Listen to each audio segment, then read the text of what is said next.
Good morning, students. Today I am going to teach of Standard 7 the first lesson, the shopping list mystery by Asa Namimah. In this fiction,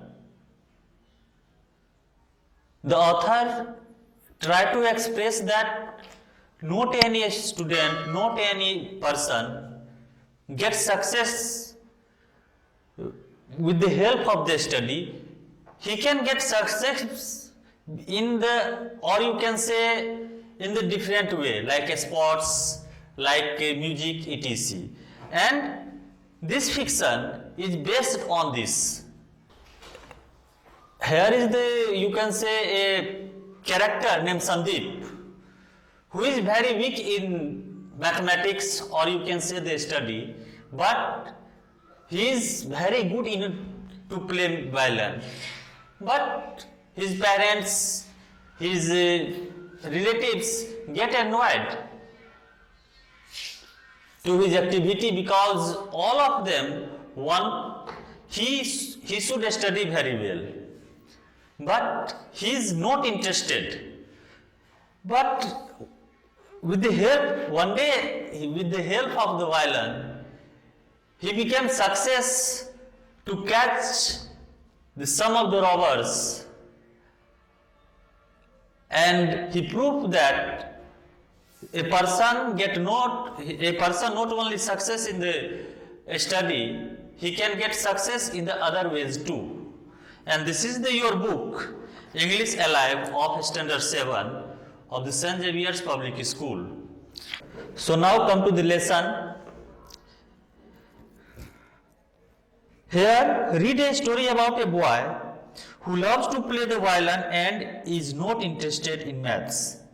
यहाँ पे कहता है कहानी पढ़ने को एक लड़के के बारे में जो कि love to play the violin, जो कि वायलिन बजाना उसे बहुत अच्छा लगता है, and is not interested in maths, लेकिन वह मैथ में क्या है कि इंटरेस्टेड नहीं है, मैथ बनाने में उसको अच्छा नहीं लगता है.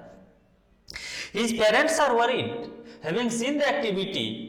इसके इस एक्टिविटी को देख करके इनके पेरेंट्स जो हैं, संदीप के जो कैरेक्टर का नाम है, वो भी बहुत ही दुखी हैं. But one day he surprises everyone by solving a mystery. लेकिन अपने इसी वायलिन के मदद से वो एक मिस्ट्री, एक रहस्य को सुलझाता है और सभी आदमी को, जितने भी व्यक्ति हैं, उन सभी को वो क्या करता है कि एक सरप्राइज कर देता है. इसी से रिलेटेड यह है कहानी. Whenever Sandeep was playing his violin, कि जब कभी भी संदीप वायलिन को बजाया करता था, he would forget about everything else. वह सभी कुछ को भूल जाया करता था, जितने भी एक्टिविटी है, all things he used to forget that what is happening around the world. He gone busy. He went on interested to play the violin. He once forget that he had turned on the tap to fill bucket and looked on mildly surprised when he puts his violin down and realized he was standing ankle deep in water in his bedroom.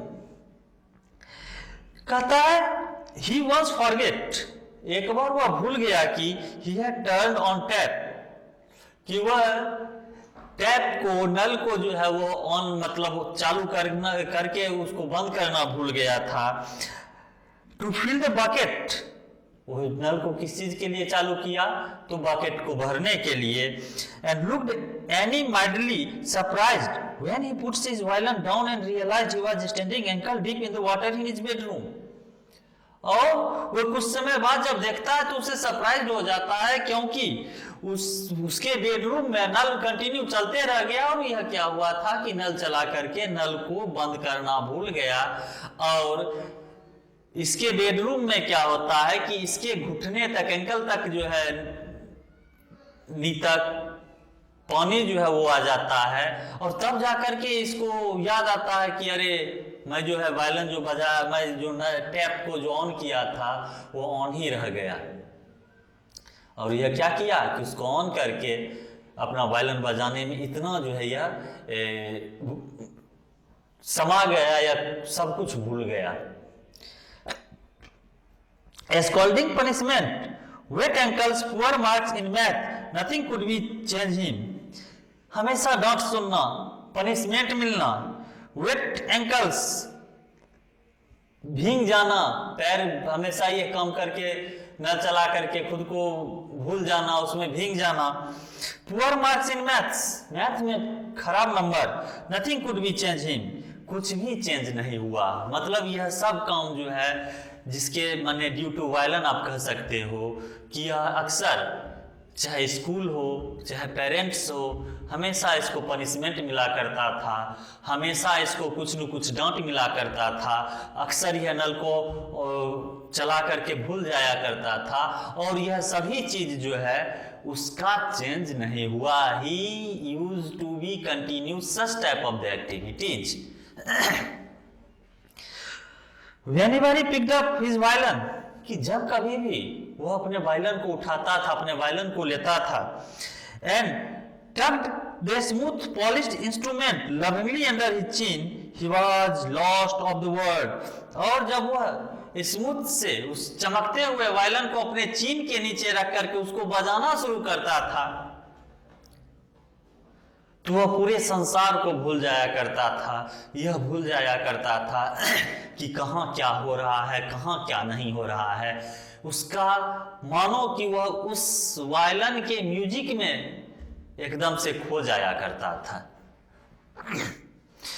Music is fine as a hobby, his mother is scolded him. इसकी इस activity को देख करके इसकी माँ अक्सर कहा करती थी कि म्यूजिक एज ए हॉबी सही है। इसको डांटते हुए कहती है कि म्यूजिक सही है एज ए हॉबी, शौकिया तौर पर, but it is a subject like math that will help you get on in life. लेकिन you have to you must be focus on the math. आपको मैथ पर फोकस ज्यादा करना चाहिए क्योंकि इससे आपका लाइफ आगे बढ़ सकता है, आपका लाइफ एक सिक्योर हो सकता है, जो कि एक सिक्योरिटी एक वायलिन जो है वो नहीं देगा। मिसेज राघवन, संदीप्स मदर, संदीप के माँ का नाम था Mrs Raghavan, worked as a manager in a bank, जो कि एक बैंक में मैनेजर के रूप में काम किया करती थी। His father was an accountant who could total up column in a जिप्टी। और इसके संदीप के फादर भी एक अकाउंटेंट का काम किया करते थे, who could total up columns in the जिप्टी। और वे लोग आप कह सकते हो कि इन सभी चीजों को, इन सभी जरूरतों को वो लोग पूरा किया करते थे। गायत्री संदीप्स ओल्डर सिस्टर, और you can say the Elder sister, कि गायत्री संदीप की जो एक बड़ी बहन थी, who won the mathematician of the year award at the school 2 years in a row, जो कि इसके साथ विपरीत थी। कहने का मतलब कि यह मैथ में एकदम से वीक था, जबकि इसकी बहन लगातार 2 बार क्या है कि मैथमेटिशियन ऑफ द ईयर का अवार्ड ले चुकी थी। बट संदीप दो he was 14 still couldn't remember what 7 times 8 was. लेकिन संदीप जो कि लगभग 14 साल का था, लेकिन वह सही ढंग से यहाँ पे लिखा हुआ रिमेंबर व्हाट 7 times 8 वाज, यानी कहने का अर्थ कि वह सही ढंग से टेबल भी नहीं जानता था। मतलब जहां इसकी बहन जो है वो मैथ में 2 बार continue mathematician of the year का अवार्ड जीत चुकी थी, मैथ में बहुत ही शानदार थी, बहुत ही अच्छी स्टूडेंट थी, उसका सेम विपरीत संदीप था, जो कि मैथ में आप कह सकते हो कि एकदम से 0 था।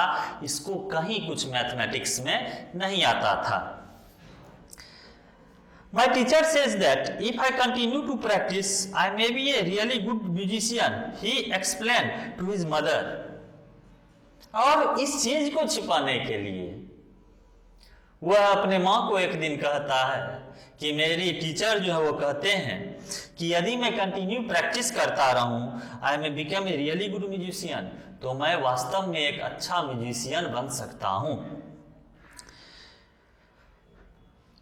इस पे उसकी माँ जो है वो जवाब देती हैं, you can become a good musician later, कि तुम बाद में म्यूजिशियन, एक अच्छा म्यूजिशियन बन सकते हो। If you fail your math test, लेकिन यदि तुम मैथ टेस्ट में फेल हो जाते हो, I am going to make you stop your violin lesson, Mr Raghavan said with a tone of the finality.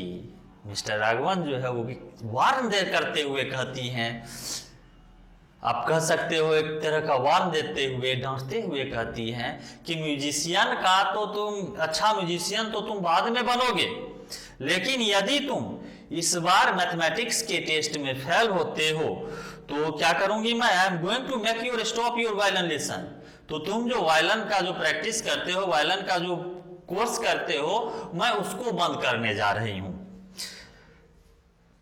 कहने का मतलब फुल्ली वार्न कर देती है कि तुमको यदि म्यूजिक बजाना है, यदि वायलिन बजाना है, तो उससे पहले तुमको मैथ में अच्छा स्कोर करना पड़ेगा। जस्ट लुक एट गायत्री, एक बार गायत्री को भी देखो। She has been chosen to represent her school at the international math olympiad, Mr Raghavan claim proudly. इसमें मिस्टर राघवन एकदम गर्व से कहते हैं कि अपने बहन को भी देखो, जो कि अपने स्कूल से मैथ में इंटरनेशनल मैथ्स ओलंपियाड के लिए जो है सेलेक्ट हुई है, और वह अपने स्कूल का रिप्रेजेंट करने के लिए जो है वह जा रही है। Perhaps Sandeep takes after me, said his mother's cousin, Uncle Shekhar, who worked as the chief editor of a new magazine. Perhaps Sandeep takes after me, said his mother's cousin. उसके मदर का cousin एक हैं जिनका नाम है uncle Shekhar, वो कहते हैं शायद संदीप को मैं अपने साथ कुछ रखूं। Who worked as a, जो कि क्या थे कि जो चीफ एडिटर, एक न्यूज मैगजीन के एक चीफ एडिटर के रूप में काम किया करते थे। He had come to Chennai to report on the World Criminologist Conference, और जो कि चेन्नई आए हुए थे एक रिपोर्ट लेने के लिए क्रिमिनलों का, एक क्रिमिनल लोग के बारे में आप कह सकते हो कि उसके बारे में जानकारी इकट्ठा करने के लिए वो क्या कि वो चेन्नई आए हुए थे। It is enough for first day. I will continue on the another day.